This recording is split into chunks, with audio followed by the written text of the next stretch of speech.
श्याम मानव channel को आपका समर्थन देने के लिए चैनल को जरूर सब्सक्राइब करें। चैनल के नोटिफिकेशन पाने के लिए बेल आइकन भी दबाएं।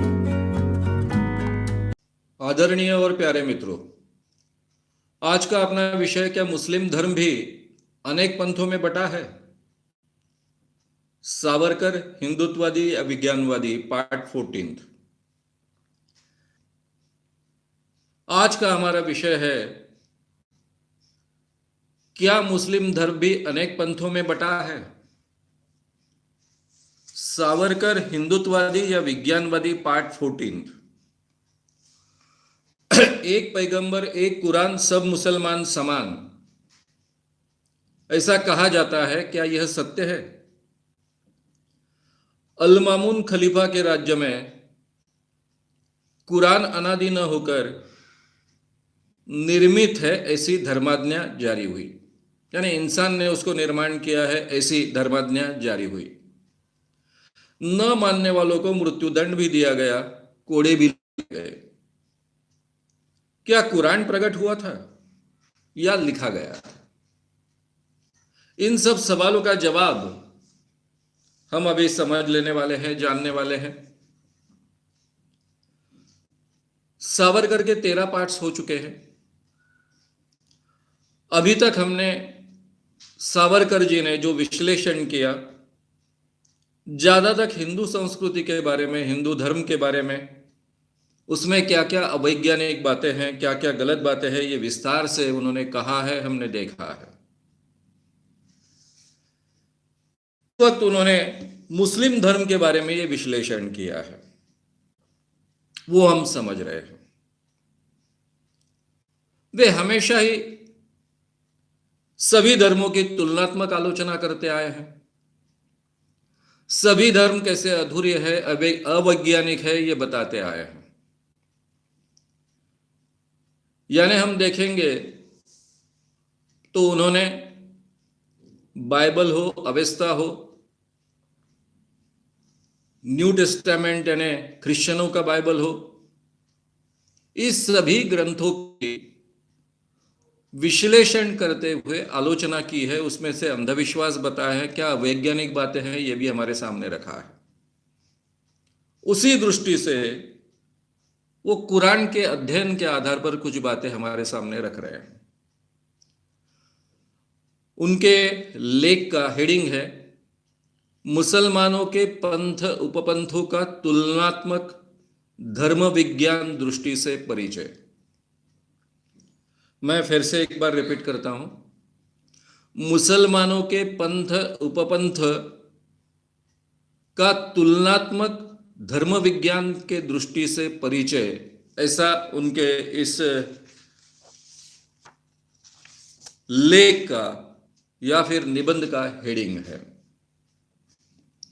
अभी उन्हीं के भाषा में मैं काफी बातें आपके सामने रखने वाला हूं।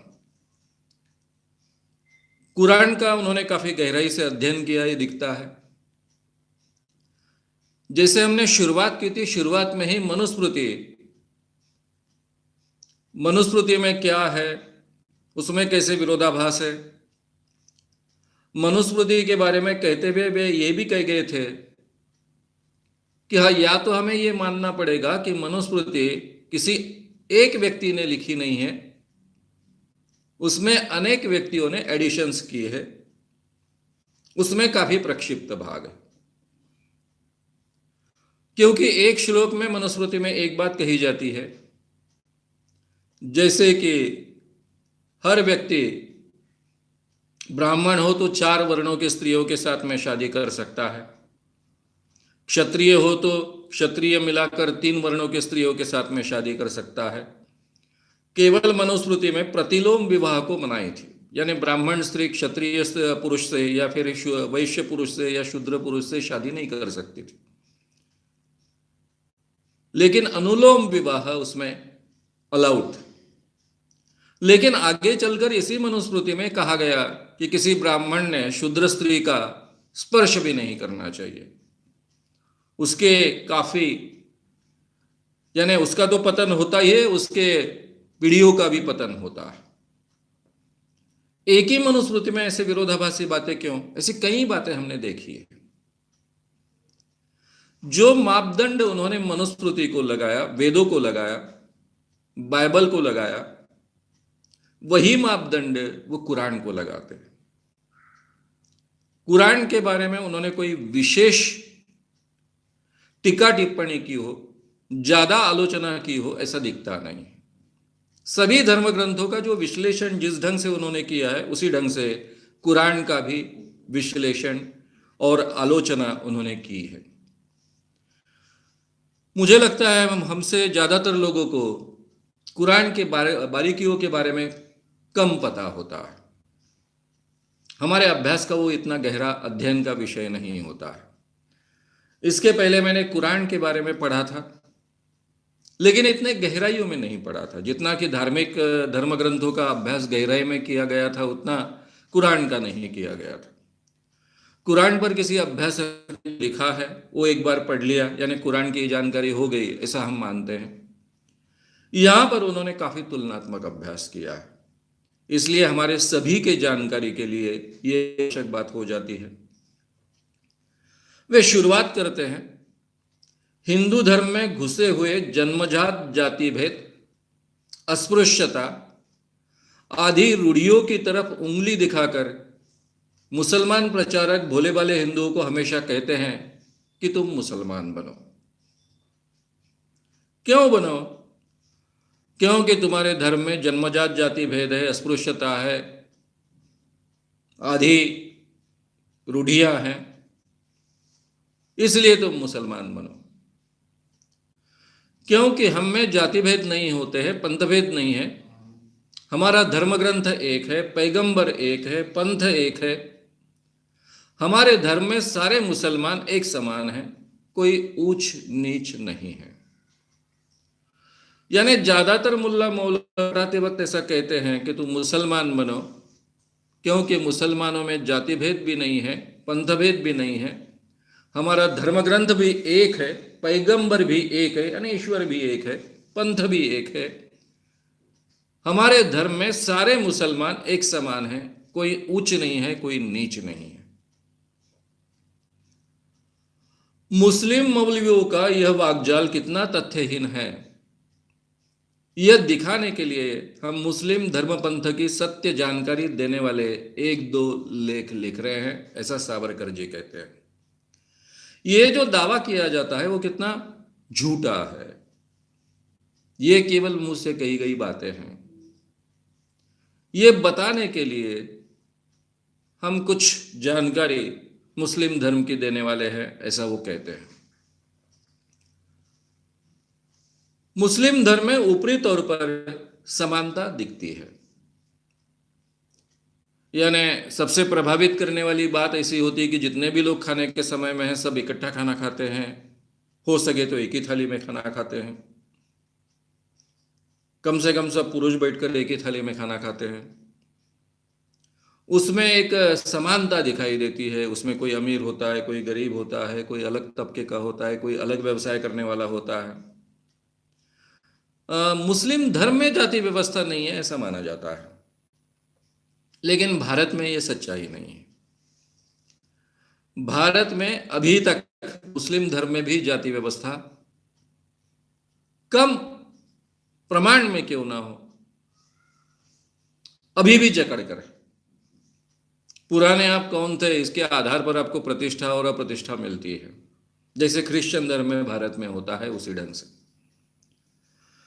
सावरकर जी आगे कहते हैं कि मनुष्य जाति में अज्ञान युग के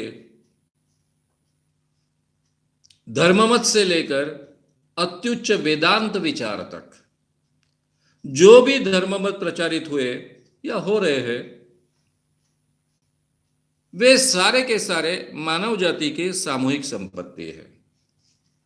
यानी अत्युच्च वेदांत हो, चाहे एकदम से पुराने अंदमानी द्वीप हो, हाटेटांट हो, यानी जिनके बारे में आज हम जानते भी नहीं हैं, ऐसे कई अलग अलग धर्ममत जो आज तक कहे गए हैं, वे सभी अखिल मानव जाति की सामूहिक संपत्ति है।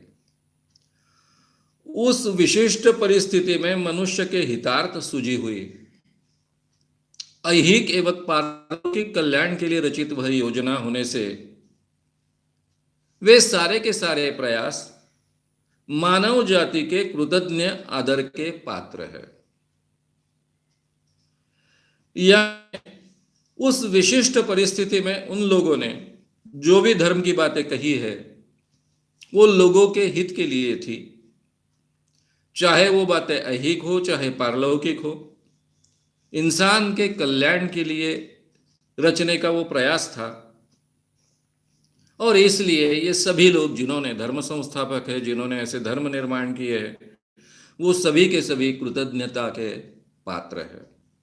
उनके बारे में हमने कृतज्ञ रहना चाहिए, आदर रखना चाहिए। ऐसी ममत्व एवं समत्व की सादर भावना से उन सब धर्म मतों का अध्ययन करें, उनके धर्म ग्रंथों को पढ़े और उन सारे धर्म ग्रंथों का सम्मान करें कि ये लोगों के हितों के लिए ही ये धर्म निर्माण किए गए थे। उस जमाने में इन्होंने एक विशिष्ट रोल अदा किया है। यह मानकर ही, यह समझकर ही, उतना आदर रखकर ही इन सभी धर्म ग्रंथों का हम अध्ययन कर रहे हैं, उनको पढ़ रहे हैं और उनका सम्मान करते हैं। यानी शुरुआत में उन्होंने कह दिया कि सभी धर्म ग्रंथों का हम बहुत सम्मान करते हैं, उनका आदर करते हैं, उनका प्रयोजन समझते हैं। एक जमाने में लोग ये कल्याण के लिए ही उनका निर्माण हुआ था, उन्होंने वो हितकारी कार्य किया है। ये सब ध्यान में रखकर ही उनका विश्लेषण हम आगे चलकर कर रहे हैं। हर धर्म मत में जो भी चिरंतन सत्य है उसको स्वीकार करने में हम सबका हित है। कोई भी धर्म हो, धर्म ग्रंथ हो, उसमें जो भी बातें कही गई है, उसमें जो चिरंतन सत्य की बातें हैं उनको हमने स्वीकार करना चाहिए, मानव जाति ने स्वीकार करना चाहिए। उसमें ही सब हम सबका हित है, ऐसा भी वे कहते हैं। जो कुछ उस परिस्थिति में सत्य लगा या उस संघ को उस काल सीमा में हितकारक था,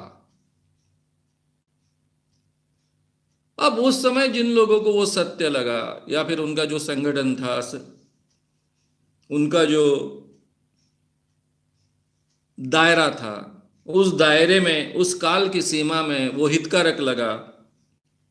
परंतु आज जो विज्ञान की शोध ज्योति के झकाझक प्रकाश में निश्चित सत्याभास है कि आज की परिस्थिति में मनुष्य के लिए बाधक है, उसका त्याग करने में ही हम सबका हित है।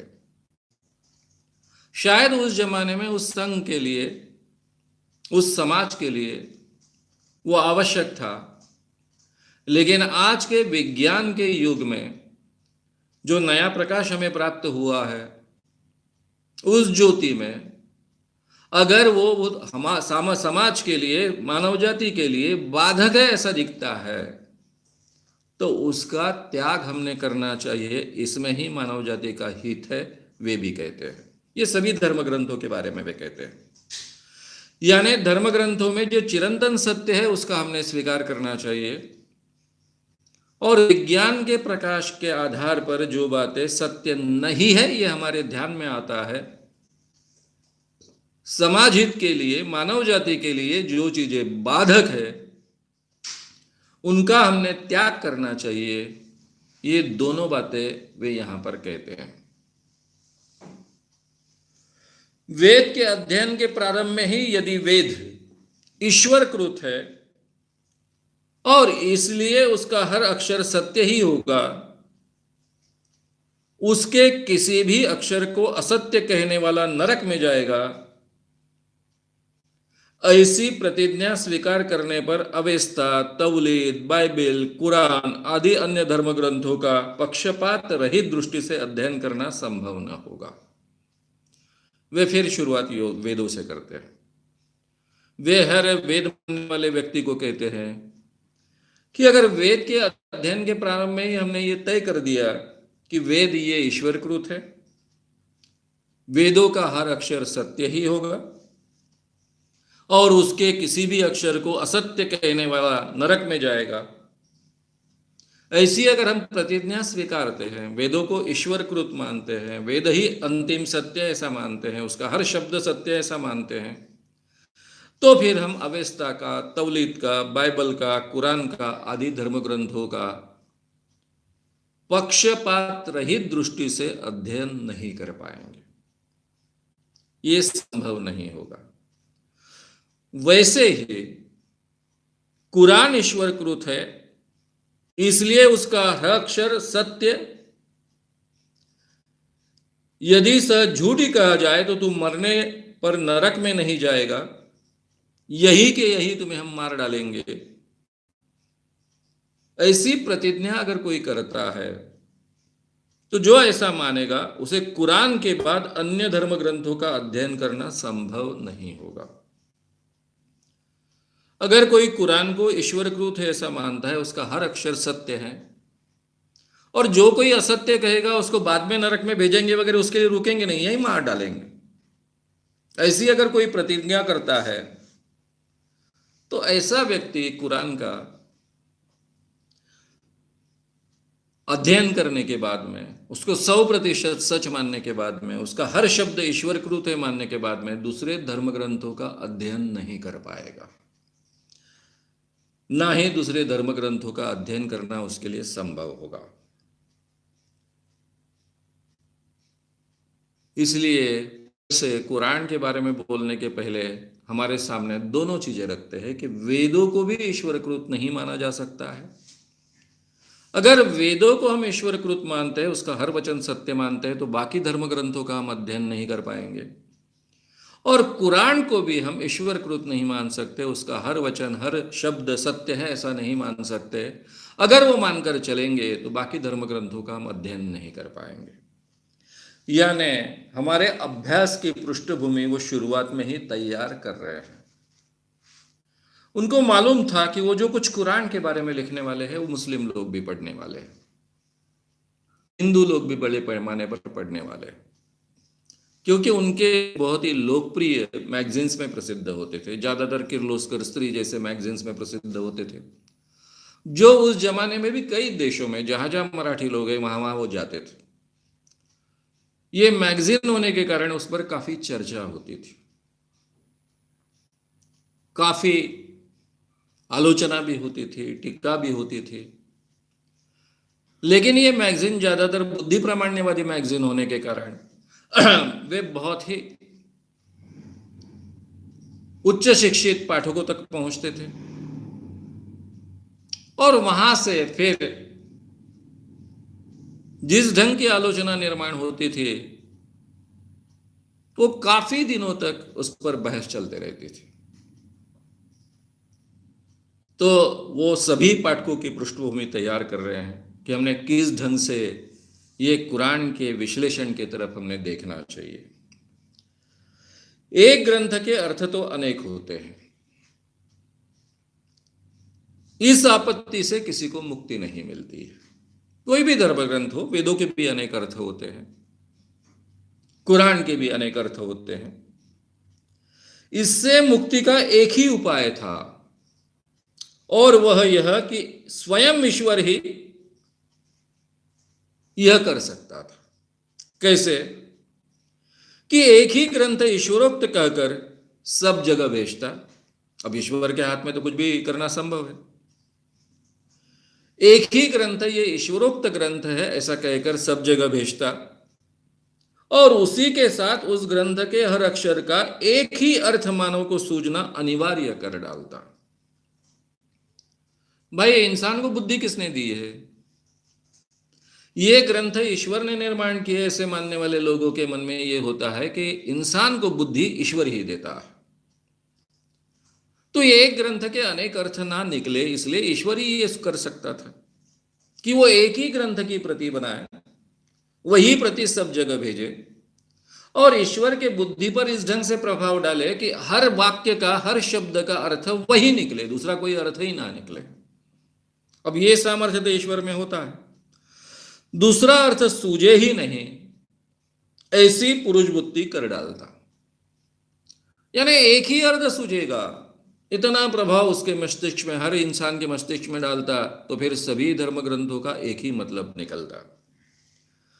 तब केवल एक ही ग्रंथ ईश्वरोक्त रहता, हमेशा रहता, पर ऐसी कोई व्यवस्था ईश्वर ने नहीं की है, कुरान के भी बारे में और बाकी धर्म ग्रंथों के भी बारे में। इसलिए एक ग्रंथ के अनेक अर्थ होते हैं। अब एक ग्रंथ के अनेक अर्थ क्यों होते हैं, इसके पीछे के जो जो कारण हैं वो हम अभी समझ लेने वाले हैं। प्रख्यात और सुप्रतिष्ठित ग्रंथ की, जो भी प्रख्यात है, सुप्रतिष्ठित है, ऐसे जो भी ग्रंथ है, इवन कुरान शरीफ की भी वही गत बनी हुई है। कुरान शरीफ शब्दशः एक ही ग्रंथ है, फिर भी भिन्न भिन्न संप्रदाय उसके हर वाक्य और मतितार्थ का भिन्न ही नहीं, अपितु अन्योन्य विरोधी अर्थ अपनी पुरुष बुद्धि के आधार पर, पुरुष बुद्धि के दृष्टि से करते हैं। यानी कुरान शरीफ शब्दशः एक ही ग्रंथ है, फिर भी उसके भिन्न भिन्न संप्रदाय, यानी मुस्लिम ही भिन्न भिन्न संप्रदाय, उन्हीं शब्दों का भिन्न भिन्न अर्थ निकालते हैं।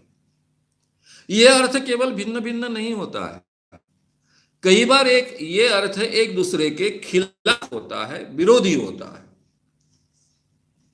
और इसलिए अर्थभाव से एक कुरान के शताधिक कुरान बने हैं। यानी एक ही कुरान से 100 से ज्यादा कुरान बन गए हैं। इस कारण इसी संदर्भ में जानकारी देने के लिए प्रथम श्रेणी के प्रमाणित ग्रंथकारों का ही हमने आधार लिया है। वे कहते हैं कि इस संदर्भ में आपको जानकारी देने के लिए प्रथम श्रेणी के जो ग्रंथकार है, जो प्रमाणित है, जिनको वो इज्जत हासिल है, उन्हीं के धर्म ग्रंथों का हमने आधार लिया है। कौन कौन से धर्म ग्रंथों का आधार लिया? अंग्रेजी में कुरान का अनुवाद करने वाले जॉर्ज सेल बहुत ही प्रतिष्ठित अनुवादक माने गए, जिन्होंने इंग्लिश में कुरान का अनुवाद किया है। कुरान के मराठी अनुवादक, यूरोप को मान्य होगा ऐसी नई दृष्टि से कुरान का अर्थ देते हुए अंग्रेजी में उसका अनुवाद करने वाले इंग्लैंड के प्रख्यात इस्लाम प्रचारक डॉक्टर मोहम्मद साहब, इस्लाम संस्कृति के प्रगाढ़ अध्ययनकर्ता जस्टिस अमीर अली,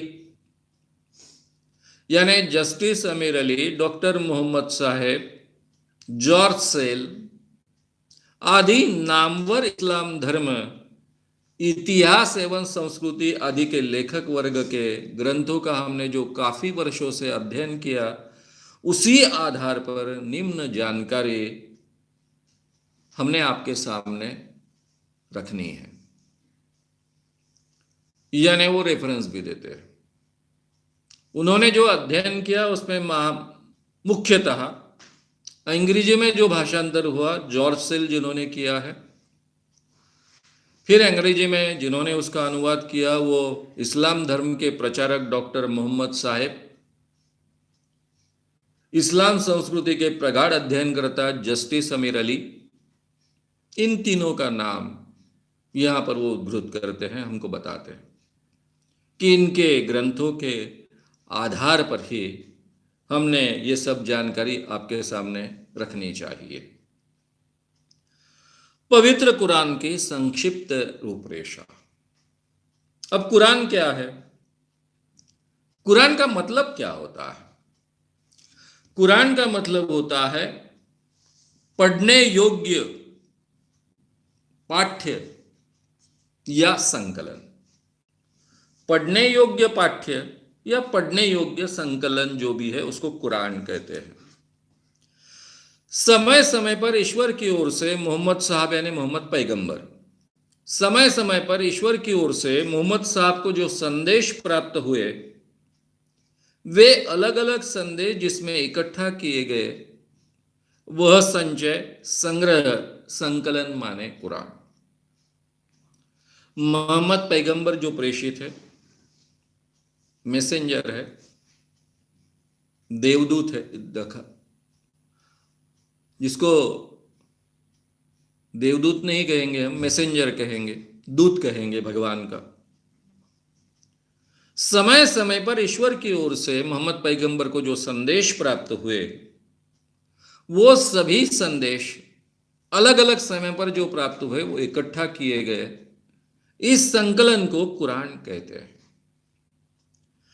पैगंबर का अर्थ होता है पैगाम, संदेश लाने वाला, पैगाम लाने वाला, संदेश लाने वाला पैगंबर, ईश्वरीय संदेश लाने वाला, ईश प्रेषित, प्रेषित भी कहा जाता है। कुरान के 114 अध्याय है। ये जो अध्याय होते हैं उसको सूरा कहा जाता है, यानी कुरान के 114 सूरा है, अध्याय है। हर अध्याय के श्लोक को आयत कहा जाता है।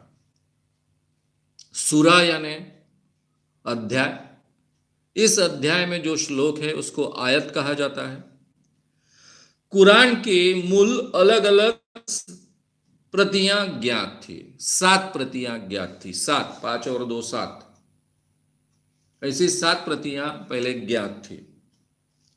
2 मदीनापंथी,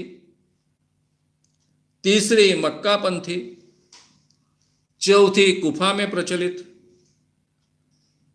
5वीं जिसे ब्रासा में सम्मान प्राप्त है, 6वीं सीरिया की, और 7वीं सर्वसाधारण सी प्रचलित थी।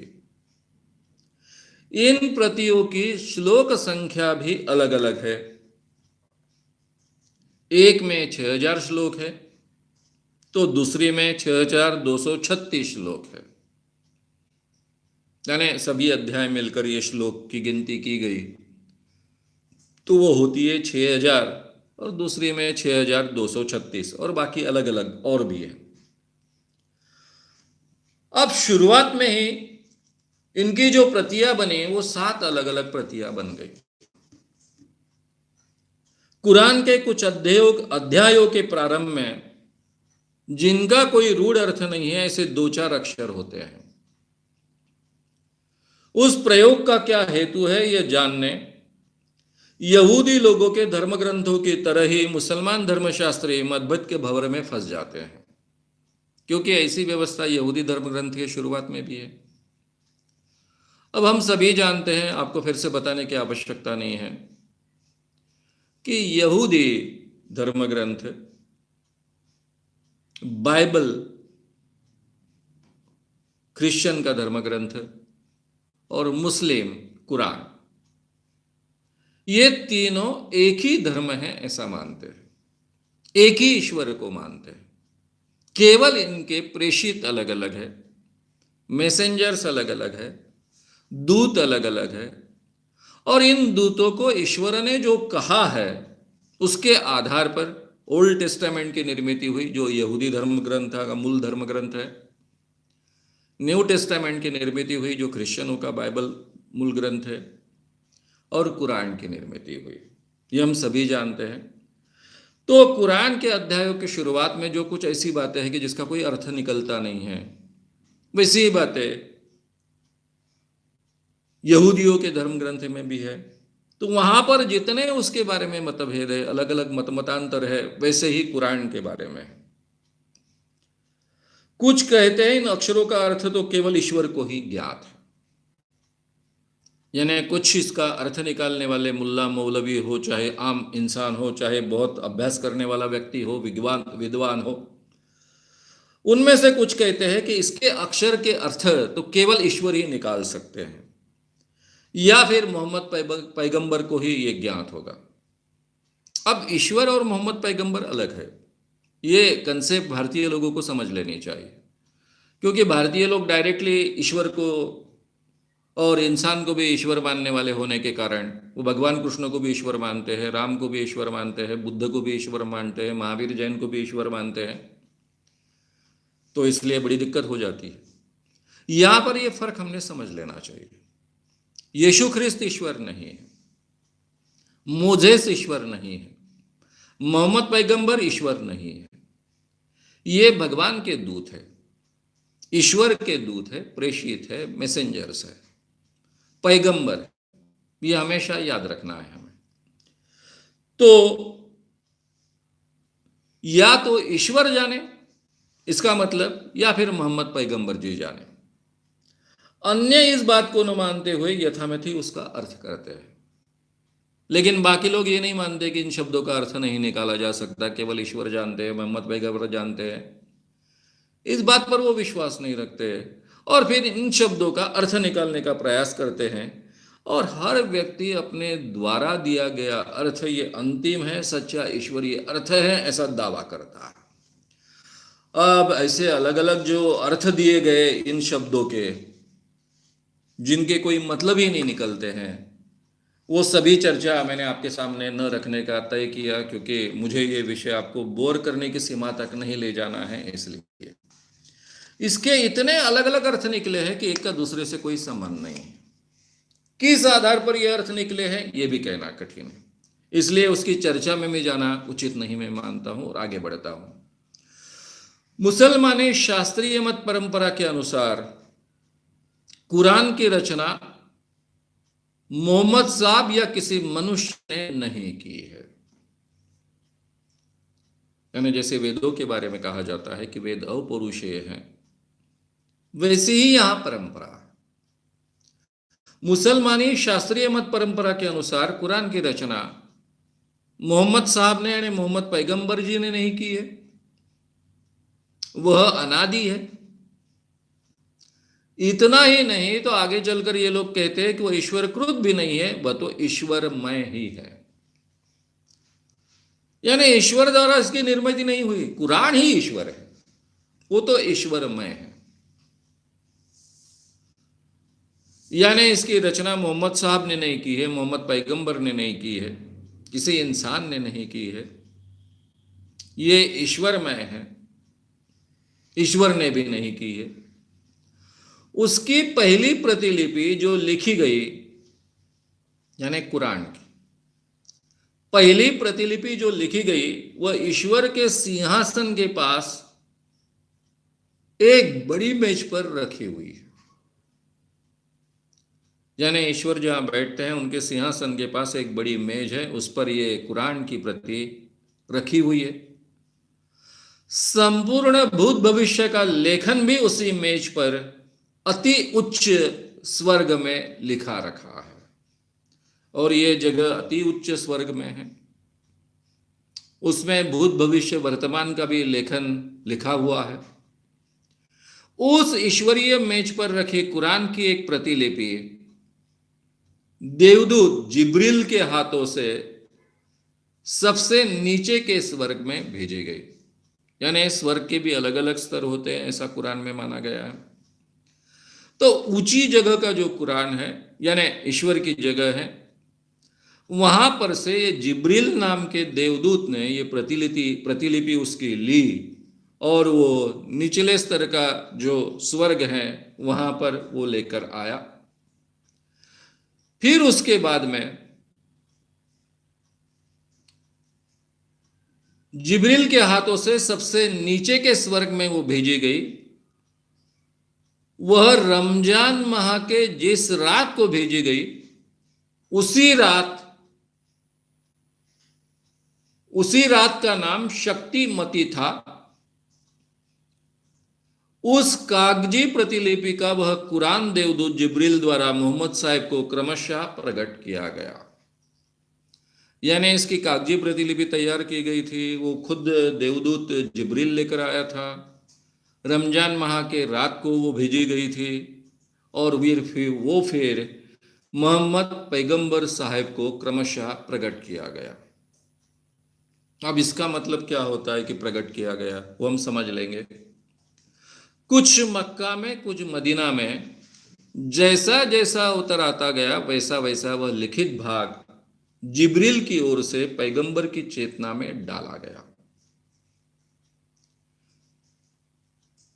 अब देखिए मान्यता क्या है कि ये भगवान का जो देवदूत जिब्रील है वो स्वर्ग से प्रति लेकर आया कुरान की,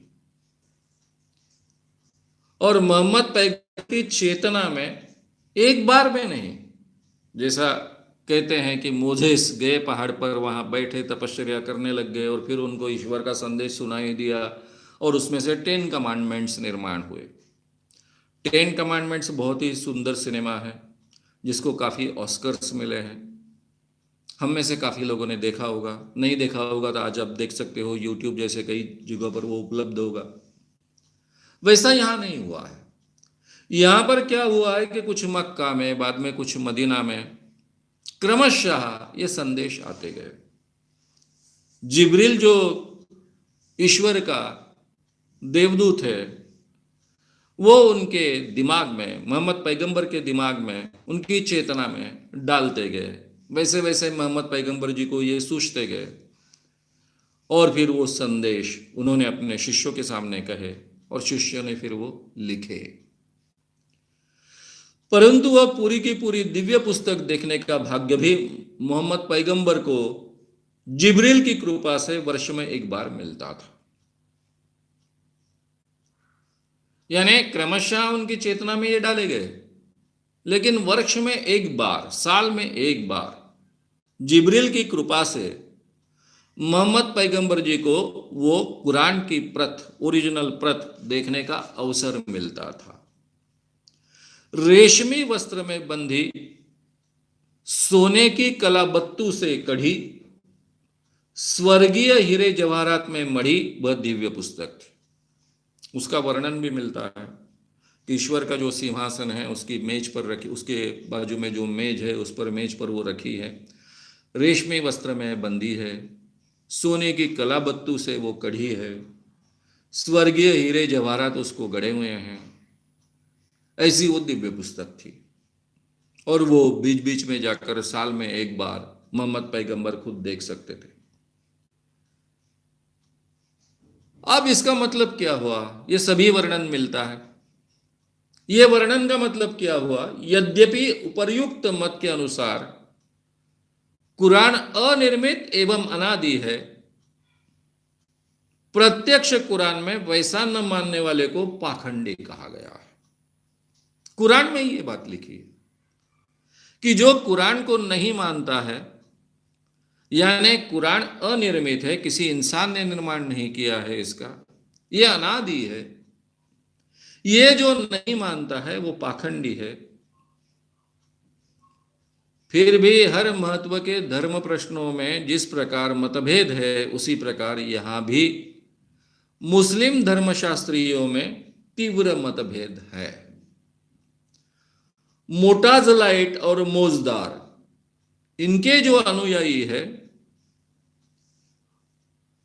उनका ये मत है, इसके पूरे विरुद्ध उनका मत है। यानी ईश्वर निर्मित है, ये उनको मान्य नहीं, इंसान ने इसका निर्माण नहीं किया है, ये उनको मान्य नहीं है, ये अनादि है, ये उनको मान्य नहीं है। मोटजलाइट और मोजदार, ये जो दो पंथ आगे बने, उनके मत में कुरान को अनादि और ईश्वरमय एवं अनिर्मित मानना बहुत बड़ा पाप है। यानी कुरान ईश्वर ने लिखे हैं, ईश्वर ने निर्माण किए हैं, किसी इंसान ने उसका निर्माण नहीं किया है, ऐसा मानना बहुत बड़ा पाप है। केवल पाप नहीं, ये पाखंड है, ढोंग है। यह मतभेद इतना बढ़ा कि अल मामून खलीफा के राज्य में, अब खलीफा का राज्य यानी मुस्लिम धर्म का राज्य, कुरान के अनुसार अल मामून खलीफा के राज्य में कुरान अनादि न होकर निर्मित है, ऐसी धर्माज्ञा जारी हुई। और जो कुरान को अनादि मानेगा, अनिर्मित मानेगा, यानी ईश्वर निर्मित मानेगा, उसे कोड़े लगाने, कारागृह में बंद करने और यहां तक कि मृत्यु दंड भी दिया गया। यानी अल मामून खलीफा के राज्य में ये जो बहस थी वो इतनी बड़ी कि उन्होंने निर्णय लिया कि कुरान ये ईश्वर निर्मित है, ऐसा जो लोग मानते हैं, अनादि है ऐसा जो लोग मानते हैं, वे पाखंडी है, झूठे हैं। ऐसे लोगों को उन्होंने मृत्युदंड तक दिया, कोड़े लगवाए कारागृहों में डाल दिया, जेलों में बंद कर दिया, यहां तक कि एक्शन ली गई। जबकि आम धारणा है मुस्लिम धर्म ग्रंथों के बारे में, यानी कुरान के बारे में, कि ये कुरान ईश्वर निर्मित है, ईश्वर का संदेश है, किसी इंसान ने इसको निर्माण नहीं किया है और ये अनादि है। अब कुरान कैसे प्रकट हुआ? हमने तो देखा कि कुरान है लिखा हुआ, ईश्वर के सिंहासन के बाजू की मेज पर रखा हुआ, उसको जवाहरात से, हीरे जवाहरात से मढ़ी हुई वो दिव्य पुस्तक है, रेशमी वस्त्र में बंधी हुई है, सोने की कला कुसर उसके ऊपर है। ये सब वर्णन हमने देखा है। कुरान अब कैसे प्रकट हुआ? मोहम्मद पैगंबर जब 40 वर्ष के आसपास के थे, तब एक गुफा में ईश्वर का ध्यान करने बैठते थे। वहां देवदूत जिब्रिल मनुष्य के रूप में आया और उसने कहा, तेरा जो मालिक है उसका लिखा यह देख।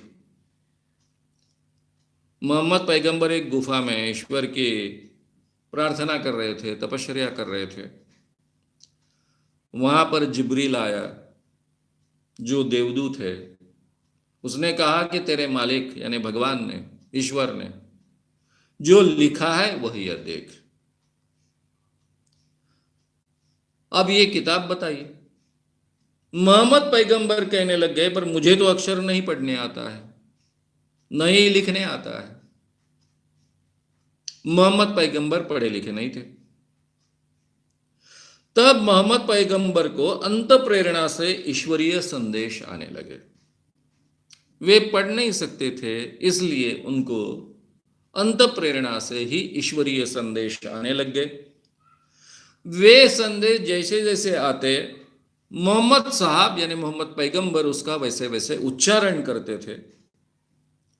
उनके शिष्य उनको स्मरण रखते, कुछ संदेश लिख लेते या फिर अपने स्मरण में रखते। ईश्वर के संदेश जो मोहम्मद पैगंबर अपने मुंह से कहते, वो उनके शिष्य सुनते। कुछ शिष्य वो लिख लेते, कुछ संदेश ध्यान में रखते। ऐसे 20 वर्ष होता रहा। यानी मोजेस को एक ही समय में संदेश आया, मोहम्मद पैगंबर को 20 साल तक ये संदेश आते गए। ऐसा 20 वर्ष होता रहा। 65 वर्ष की आयु में जब मोहम्मद पैगंबर स्वर्गवासी हुए, तब तक जो जो संदेश समय समय पर मिले थे, वे उस समय अरबस्तान में कागज बहुत प्रचलित न होने से चमड़े और खजूर के पत्तों पर लिखे गए। इन दिनों में ये यानी अभी कौन सी शताब्दी है? 7वीं शताब्दी। 7वीं शताब्दी में लिखने के लिए कागज उपलब्ध नहीं थे, इसलिए चमड़े पर लिखे गए या फिर खजूर के पत्तों पर लिखे गए। किन्होंने लिखे? मोहम्मद साहब को लिखना नहीं आता था, पढ़ना भी नहीं आता था। जो अंत प्रेरणा से ईश्वर के संदेश आते, 20 साल तक आते गए, वो बोलते गए, उनके शिष्य लिखते गए। कुछ लिखे गए, कुछ स्मृति में याद रखे गए। इस प्रकार उनके मरने तक, 65 उम्र की आयु तक ये संदेश आते गए। बाद में जो इधर उधर थे, उन्हें एक जगह संग्रहित किया गया। जो मौखिक थे, वे सारे एकत्रित कर मोहम्मद के खास शिष्य और उत्तराधिकारी अबू बकर ने कुछ व्यवस्था से ग्रंथ में लिखे। वही कुरान है। मोहम्मद साहब के खास शिष्य थे और उत्तराधिकारी थे अबू बकर। उन्होंने इन सब को संग्रहित किया। जो अलग अलग शिष्यों ने अलग अलग जगह पर लिखे, वो सब साथ में किए गए, उनको संग्रहित किए गए। जो फिर कुछ शिष्यों के केवल स्मृति में थे, ध्यान में थे, वे भी लिखे गए। और ऐसा सब मिलाकर जो संग्रह हुआ है, उसको कुरान कहते हैं। यानी बेसिक कल्पना ऐसी है कि कुरान है वो ईश्वर के सिंहासन के पास के मेज पर रखी हुई उसकी प्रति है। जिब्रील नाम का देवदूत उस प्रति को लेकर आया था मोहम्मद साहब के पास। उसने कहा भी था कि ये प्रति को देखो, ईश्वर ने तुमसे क्या कहा है। लेकिन मोहम्मद पैगंबर को पढ़ाई नहीं आती थी, लिखाई नहीं आती थी। उन्होंने ऐसा कहा, तब उनको ईश्वर की अंत प्रेरणा से सब चीजें सूझने लग गई और फिर वो मुंह से बोलते गए। एक बार भी नहीं, 20 साल तक बोलते गए। 20 साल तक उन्होंने जो बोला है वो उनके शिष्य इकट्ठा करते गए, लिखकर या स्मृति में रखकर।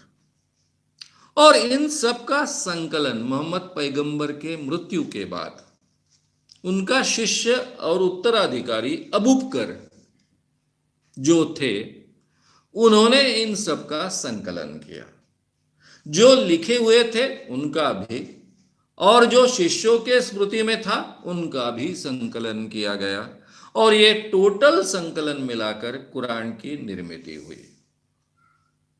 अब ये दो बातें हमारे समझ में आ गई। पहली बात, कुरान ऑलरेडी लिखा हुआ है। जो ईश्वर के ऊंचले दर्जे की जो स्वर्ग है, जन्नत है, उस जन्नत में ईश्वर के सिंहासन के बाजू में रखी हुई मेज पर किताब है, जो कुरान की किताब है, जो रेशमी वस्त्र में बंधी हुई है। उसमें सोने की कलाकुसर है, हीरे जवाहरात से मढ़ी हुई है और दिव्य पुस्तक है। वो ऑलरेडी वहां पर है। उसकी एक प्रत लेकर जिब्रील आया था मोहम्मद पैगंबर को देने के लिए, लेकिन मोहम्मद पैगंबर पढ़ नहीं सकते थे, उनको पढ़ाई लिखाई नहीं थी, इसलिए उनको ईश्वरीय संदेश दिए गए। ये ईश्वरीय संदेश उनके मृत्यु के बाद, 20 साल तक जो संदेश उन्हें प्राप्त हुए, उनके मृत्यु के बाद उनके शिष्य और उत्तराधिकारी अबू बकर ने संग्रहित किए। क्या संग्रहित किया? जब जब मोहम्मद पैगंबर मुंह से ये संदेश कहते थे, तब तक उनके कुछ शिष्य लिख लेते थे और कुछ शिष्यों के स्मृति में रहता था। तो ये जो शिष्यों ने लिखा हुआ है और उनके स्मृति में जो रहा है, वो सब मिलाकर आज की कुरान की प्रत निर्माण हुई है, जो अबू बकर ने की है। एक प्रत स्वर्ग में है, वो वैसी है वहां पर, और दूसरी प्रत जो निर्माण हुई वो अबू बकर ने निर्माण की। लेकिन अबू बकर ने कैसे निर्माण की? जो मोहम्मद पैगंबर को ईश्वरीय प्रेरणा से जो बातें सूझती थी, वो वे कहते थे, उसमें से ये निर्माण हुई। एक कुरान ऊपर है, एक कुरान नीचे पृथ्वी पर है। पृथ्वी कर का पुराण जो है वो अबू बकर उनके उत्तराधिकारी ने संग्रहित किया हुआ है। ये फर्क हमको बहुत अच्छे ढंग से अब ध्यान में आया होगा, विस्तार से हमने ये बात को समझ ली है। अबू बकर द्वारा किया गया यह संकलन यानी कुरान। अब ये कुरान में भी क्या गड़बड़ी आगे हुई, ये हम देखेंगे। मोहम्मद पैगंबर की अनेक पत्नियों में से एक विधवा स्त्री हफ्सा, मोहम्मद पैगंबर की अनेक पत्नियां थी, उसमें एक थी हफ्सा, जो खलीफा उमर की कन्या थी। तो ये जो संकलन था अबू बकर ने तैयार किया, वो हफ्सा को सौंपा गया। मोहम्मद पैगंबर की जो पत्नी थी हफ्सा, उसको सौंपा गया। परंतु पैगंबर के मृत्यु के बाद 30 वर्षों में ही, मृत्यु के बाद केवल 30 वर्षों में ही उपर्युक्त दिए नाना कारणों से कुरान की एक से दूसरी न मिलने वाली अनेक आवृत्तियां मुसलमानी साम्राज्य में अलग अलग भागों में चलने लगी। केवल 30 वर्षों में इसकी अनेक प्रतियां बनी, एक प्रति दूसरे के साथ में मेल नहीं खाती थी, और केवल 30 वर्ष के अंदर मुस्लिम साम्राज्य में ही अलग अलग प्रतियां कुरान मानी गई। हर कोई अपने ही कुरान को सत्य मानकर दूसरे कुरान के पाठ वेद को पाखंड कहता था। और ये जो अलग अलग प्रतियां थी, जो जिनके पास थी, उनका दावा रहता था कि यही सत्य प्रति है, यानी अबू बकर ने जो संग्रहित की गई है वही सत्य प्रति है जो हमारे पास है। जो बाकी मेल नहीं खाता है दूसरे प्रति में, वो सब का सब झूठा है, पाखंड है, दूसरों ने उसमें कुछ तो भी गड़बड़ी की है। ऐसे एक दूसरे पर आरोप होने लगे, धर्म बाह्य उसको कहने लगे। अबू बकर ने कुरान को उसके प्रतिस्पर्धी, उनके जो प्रतिस्पर्धी थे अबू बकर के, वे तो अबू बकर के संकलन को भी मानते नहीं थे। वे कहते थे कि अबू बकर की ये स्वयं की कृति है, ये ओरिजिनल कुरान नहीं है। और फिर ये कुरान जो अबू बकर ने संग्रहित किया है वो ईश्वरीय है, ये भी नकारते थे, उसको मानते थे। ये केवल पहले 30 साल में हुआ, मोहम्मद पैगंबर के मृत्यु के बाद में। यह सारा घोटाला ठीक करने के लिए खलीफा उस्मान, उस समय में खलीफा उस्मान थे, उनको आशन भी कहा जाता था। ये उस्मान ने अलग अलग प्रचलित कुरान की जितनी संभव हो सके उतनी सब प्रतियां इकट्ठा की, और सभी प्रतियां इकट्ठा करने के बाद में हफ्सा के पास में जो अबू बकर की प्रति थी कुरान की, उसको मान्य किया। और हफ्सा के पास में जो कुरान की प्रति है जो अबू बकर ने उनको दी है संग्रहित कर कर, उसको ही माने ऐसा आदेश दिया, और बाकी की प्रतियां नष्ट की गई। अबू बकर के कुरान की हजारों प्रतियां तैयार करवाकर दूर तक बांटी गई, और जो भी इससे कम आयत वाली या ज्यादा आयत वाली प्रतियां मिलती है उन सबको प्राप्त कर उनको जलाया गया, नष्ट कर दिया गया। ये सब कष्ट खलीफा उस्मान ने उठाए। यानी अंतिमता उनका आदेश था कि अबू बकर ने जो इकट्ठा की है, संग्रहित की है, और हफ्सा मोहम्मद पैगंबर जी को पत्नी को जो दी है वही प्रति फाइनल है। उसी की प्रतियां उन्होंने हजारों बनवाई, जगह जगह भेजी। बाकी जो प्रतियां उनको मिली वो अलग अलग प्रतियां थी, उन सबको जब्त किया गया, जलाया गया, नष्ट किया गया। इतने प्रयास के बाद भी आज जो कुरान बचा है अबू बकर का, वो ईश्वरीय और सच्चा माना गया। और ये सब मोहम्मद पैगंबर के मृत्यु के कुछ सालों बाद ही हुआ है। पर उससे भी अधिक कठिनाई और आश्चर्य की बात यह है कि उस ईश्वरीय मानी गई अनन्य प्रति में मोहम्मद पैगंबर के ही अनेक परस्पर विरुद्ध वचन अनिवार्य रूप से आए हुए हैं। अब एक्चुअल कुरान के प्रति क्या बचे? मोहम्मद पैगंबर ने जो संदेश कहे, उनके मृत्यु के पश्चात अबू बकर, उनका जो उत्तराधिकारी है, उसने जो इकट्ठा किए, चाहे वो लिखित स्वरूप में हो चाहे स्मृति के आधार पर हो, उस प्रति को फाइनल माना गया। खलीफा उस्मान ने बाकी सभी प्रतियों को जलाया, नष्ट किया। केवल हफ्सा को दी गई अबू बकर की प्रति अंतिम माने गई, ऐसा आदेश दिया। उसकी हजारों प्रतियां बनवाई गई, प्रतिलिपियां बनवाई गई, वो हर जगह पहुंचाई गई, बांटी गई।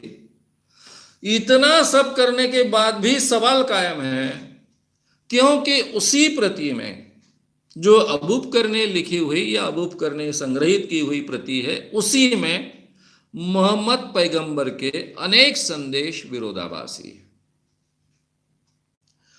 पैगंबर स्वयं ईश्वर का आदेश एक दिन कहते थे और दूसरे दिन, पहले दिन के आदेश का एकदम उल्टा आदेश लिखवाते थे। शिष्य हर शब्द लिख लेते थे पूरी ईमानदारी से, पर उनकी समझ में नहीं आता कि बिल्कुल परस्पर विरोधी आदेश ईश्वर कैसे दे सकता है। सर्वज्ञ ईश्वर को भी अपने विचार मनुष्य की तरह भिन्न भिन्न परिस्थिति में बदलने पड़े। मोहम्मद साहिब का प्रतिपक्षी और अनुयायी भी इससे बहुत आश्चर्य और संदेश में पड़ गए। कि ऐसे कैसे हो सकता है कि एक दिन मोहम्मद साहब ने यानी मोहम्मद पैगंबर ने एक बात कही, उसके उल्टी बात, एकदम विपरीत बात दूसरे दिन कही।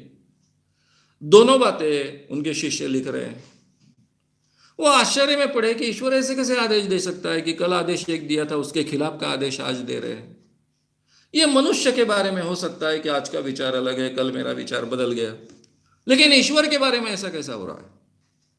तो सभी लोग बहुत संदेह में पड़े। सर्वज्ञ ईश्वर को भी अपने विचार मनुष्य की तरह भिन्न भिन्न परिस्थिति में बदलने पड़े, इसलिए क्योंकि उनकी तो मान्यता थी कि ये सभी आदेश ईश्वर दे रहे हैं मोहम्मद पैगंबर के मुंह से। तो इसलिए उनको ये संदेह होने लगा कि ऐसे कैसे हो सकता है, ईश्वर को भी कैसे अपने विचार बदलने पड़ते हैं। इसलिए इसी आधार पर कई लोग ये दावा करते हैं कि ये ईश्वर कृत नहीं है, ये सामान्य मनुष्य के विचार है, इसीलिए इसमें ये विरोधाभास है। ये मनुष्य कृति होने की ये स्पष्ट छाप है। किसी एक परिस्थिति में मोहम्मद की सत्ता और हित को जो अनुकूल लगा वह ईश्वर का आदेश है, ऐसा कहा गया। मोहम्मद साहब की सत्ता को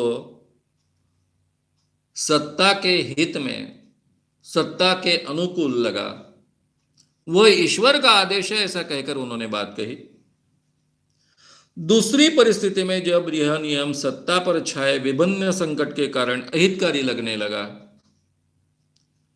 तो मोहम्मद पैगंबर ने उल्टा नियम कहकर उसे ईश्वर का अंतिम आज्ञा के रूप में प्रचारित किया। यानी पहले मोहम्मद पैगंबर ने जो कहा वो भी जो आवश्यक था, उनकी सत्ता के लिए अनुकूल था, हितकारी था, वो बात उन्होंने कही। लेकिन बाद में परिस्थितियां बदली, वही बात उलट गई, वही बात अहितकर बनी, तो उसके विपरीत, उसके उल्टा आदेश उन्होंने दिया जो अभी नई आवश्यकता है उसके अनुसार, और उसको ये ईश्वर का आखिरी संदेश है ऐसा कहकर उन्होंने प्रचारित किया। सर्वज्ञ ईश्वर यदि इस कुरान को लिखता तो पहले अपना गलत आदेश न देता, क्योंकि ईश्वर को तो भूत भविष्य वर्तमान की जानकारी होती है, उनको पता होता है कि कल परिस्थिति बदलने वाली है, तो ऐसा गलत आदेश वे देते ही नहीं। और समझे भी देता तो कहते कि कुछ समय के बाद अमुक परिस्थिति आते ही इसके विपरीत आदेश आने वाला है, ये पहले ही कह देते कि अभी मैं ये आदेश दे रहा हूं, लेकिन कुछ समय के लिए आपको ये आदेश अमल में लाना है, उसके बाद में परिस्थिति बदलने वाली है, उसके बाद में इसके विपरीत आदेश आएगा, वो मेरी ओर से ही आएगा। ऐसा वो पहले ही कह देते पहले आदेश के समय में, लेकिन ऐसा यहां हुआ नहीं। इससे ईश्वरीय कृति सही माने में अगर वैसा होता तो ईश्वरीय कृति सही माने में वो लगती, ज्यादा लगती, लेकिन ऐसा हुआ नहीं है। अब इसके पीछे के कारण जो भी है, ये परस्पर विरुद्ध आदेश क्या है? इस्लामी धर्मशास्त्री ऐसे अपवादों की संख्या 230 मानते हैं। ऐसे परस्पर विरोधी आदेश कुरान में एक नहीं है, दो नहीं है, 230 है। जैसे मोहम्मद पैगंबर के मुंह से ईश्वर ने सभी मुसलमानों को यह आदेश दिया कि तब तुम सब मुसलमान जेरूसलेम, जू लोगों का जो काशी तीर्थ है उसको जेरूसलेम कहते हैं, कि उन्होंने पहले आदेश दिया कि जेरूसलेम की ओर मुंह कर कर प्रार्थना करोगे। यह भी नहीं कहा कि यह आदेश अल्पकालिक है। अन्य सारे फरमानों की तरह यह फरमान भी त्रिकालाबाधित है, ऐसा शुरुआत में कहा गया। सर्वज्ञ सर्वथा अलुंघनीय धर्माज्ञा की तरह उसी ढंग और भाषा में प्रथम दिया हुआ है यह आदेश। यानी पहला आदेश आया कि आप जेरूसलेम की ओर अपना मुंह कर कर आपको प्रार्थना करनी है, पर उसके अनेक वर्षों बाद ईश्वर ने दूसरा आदेश पहले के बिल्कुल विपरीत दिया और कहा कि जेरूसलेम की ओर मुंह करके प्रार्थना न करते मेरे जो सच्चे भक्त हैं वो मदीना की ओर मुंह करके प्रार्थना करेंगे। यानी अभी जेरूसलेम की ओर मुंह कर कर प्रार्थना नहीं करनी है, तो मदीना की ओर मुंह कर कर प्रार्थना करनी है, नया आदेश आया। कुरान को ईश्वरीय कृति मानने पर यह विरोध विसंगत लगता है। वही कुरान मनुष्यकृत मानने पर इन दो प्रार्थनाओं में कुछ भी आपत्तिजनक नहीं लगता है। जो लोग कुरान को ईश्वरकृत मानते हैं वो संदेहास्पद लगता है कि ऐसे कैसे ईश्वर का होगा कि पहले कहेंगे जेरूसलेम की ओर मुंह कर आप प्रार्थना कीजिए, बाद में कहेंगे कि आप मदीना की ओर मुंह कर प्रार्थना कीजिए, दोनों की दिशा अलग अलग है। ऐसा कैसे कहेंगे? ईश्वर ने यह आदेश दिए, ऐसा कहने के बाद में ये बहुत संदेहास्पद लगता है। लेकिन यही आदेश किसी इंसान ने दिया है, ये अगर ध्यान में लेते हैं तो ये संदेहास्पद नहीं लगता है, क्योंकि बाद में परिस्थिति बदली। क्योंकि पहले मक्का में प्राचीन अरबी धर्म के मूर्ति पूजक लोग प्रबल थे। उन्होंने मोहम्मद साहब का उच्चाटन कर दर दर की ठोकरें खाने को मजबूर कर दिया था। मक्का में रहने वाले मोहम्मद साहब को वहां से बाहर कर दिया था। उनके विरोधी जब तक मक्का पर काबिज थे तब तक मोहम्मद साहब के उन शत्रुओं को केंद्र मक्का था।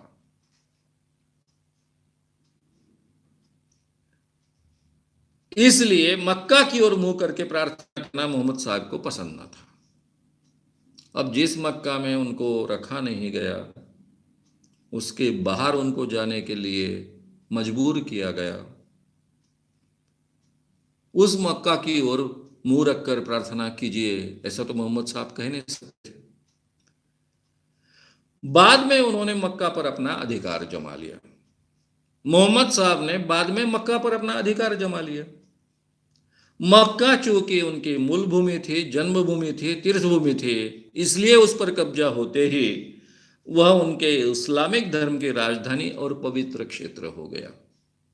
इसलिए फिर संपूर्ण मुसलमानी समाज ने अपने धर्म राष्ट्र को एक सूत्री, एक मुखी, एक जीवी करने के लिए जो एकरूप बंधन ला दे, उनमें यह बंधन था कि हर मुसलमान मक्का की ओर मुंह करके नमाज अदा करेगा।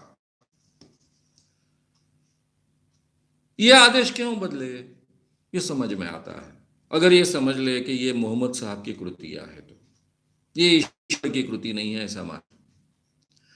क्योंकि जो मक्का उनकी जन्मभूमि थी, उनकी कर्मभूमि थी, उस मक्का से मोहम्मद साहब को बाहर किया गया था। उनके हाल हाल किए गए थे, उनको दर दर की ठोकरें खानी पड़ी थी। वहाँ के जो मूर्ति पूजक अरब थे उन्होंने ये हाल किए थे। इसलिए उसके पहले जो आदेश मोहम्मद साहब ने दिए, वो आदेश में कहा गया था कि जेरूसलेम की ओर मुंह कर प्रार्थना कीजिए। जब मक्का पर उनका कब्जा हो गया, मक्का पर उनका राज आया, तो उनकी वो धर्मभूमि, हालांकि देखा जाए तो उनकी कर्मभूमि, जन्मभूमि, धर्मभूमि बनी। और फिर उन्होंने नया आदेश दिया कि अब इस पवित्र धर्मभूमि की ओर, मक्का की ओर देखकर प्रार्थना कीजिए, वहां उसके तरफ मुंह कर प्रार्थना कीजिए। तो ये समझ में आता है अगर ये मनुष्यकृत है ऐसा कहे तो।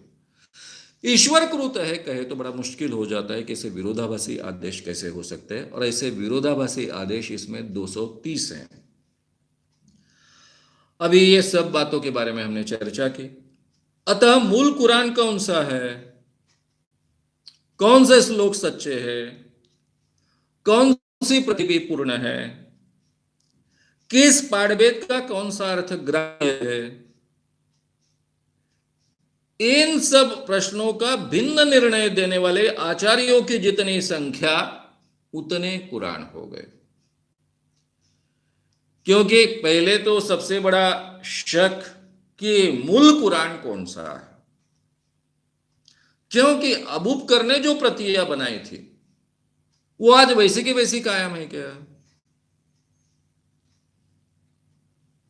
अबू बकर ने जो प्रति बनाई थी, संग्रहित की थी, उसको खलीफा ने अंतिम माना, बाकी प्रतियां नष्ट की।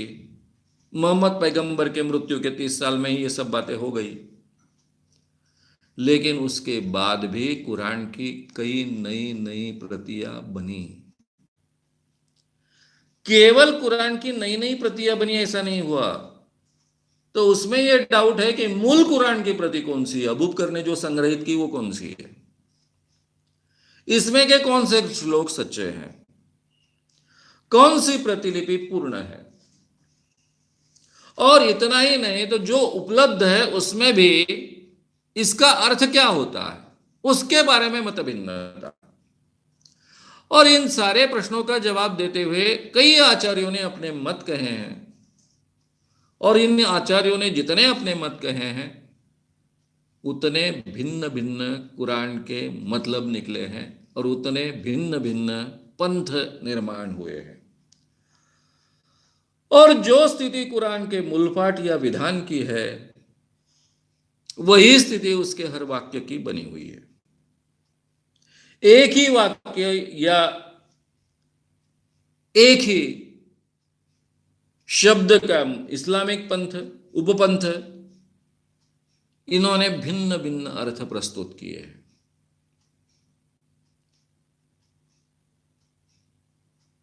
अभी ये जो भिन्न भिन्न अर्थ दिए हैं उसके आधार पर भिन्न भिन्न पंथ निर्माण हुए हैं। और आम इंसान मानता है, मैं भी, यानी सावरकर जी के ये आर्टिकल्स पढ़ने के पहले ऐसा मैं मानता था कि ज़्यादा से ज़्यादा 4-5 पंथ हो गए जो हम सुनते हैं।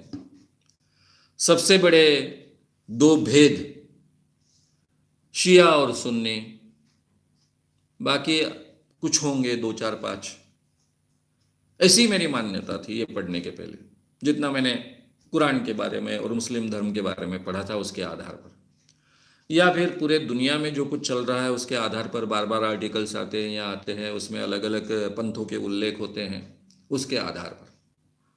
लेकिन जब सावरकर जी ने 35 और 36 में लिखा हुआ लेख है 1935-1936 में, उसमें इतने पंथ गिनाए हैं, उनके पंथ के संस्थापकों के नाम के साथ में 100 से अधिक पंथ बने हैं, और सभी पंथ दावा करते हैं कि हम मूल हैं। हमारी जो कुरान की प्रति है और हमारा जो मतलब कुरान का हम निकालते हैं वो ईश्वरीय है, वही अंतिम है।